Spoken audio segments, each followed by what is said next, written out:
5 giorni fa si era parlato di una spaccatura nella DDA di Palermo sulla gestione dell'inchiesta sulla trattativa tra Stato e mafia. Le voci critiche non sono scomparse, ma almeno all'esterno si lascia passare il messaggio di una ritrovata unità. E in effetti l'assemblea della DDA ha dato spazio ad un confronto improntato alla massima franchezza, ma il clima è rimasto sempre sereno. Qualcuno aggiunge anche costruttivo. La sintesi è affidata ad un documento. Il passaggio più significativo è quello che esprime pieno e incondizionato sostegno ai colleghi titolari dell'inchiesta sulla cosiddetta trattativa. Nella nota, sottoscritta da tutti e 23 i componenti della DDA presente alla riunione convocata dal procuratore Francesco Messineo, si afferma che i magistrati sono stati oggetto di ripetuti attacchi esterni fondati su un'errata, se non inesistente, conoscenza degli atti e spesso ispirati da palesi intenti strumentali. Tutti si sono ritrovati nel documento con il quale riconoscono senza riserve ad Antonio Ingroia e agli altri PM dell'inchiesta la correttezza del loro operato. La solidarietà è arrivata dopo un serrato confronto su alcuni temi cruciali.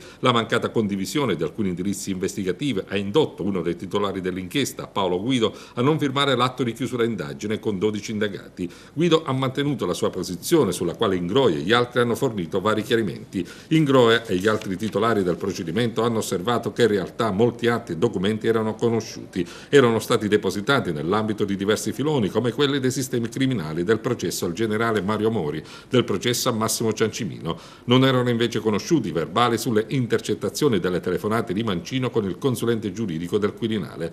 La ritrovata compattezza non ha cambiato sostanzialmente le posizioni iniziali, tutti però concordano sul fatto che lo scambio di idee è stato, malgrado la franchezza, più sereno che in passato, quando le spaccature avevano investito le inchieste più controverse della Procura al tempo di Giancarlo Caselli e di Pietro Grasso.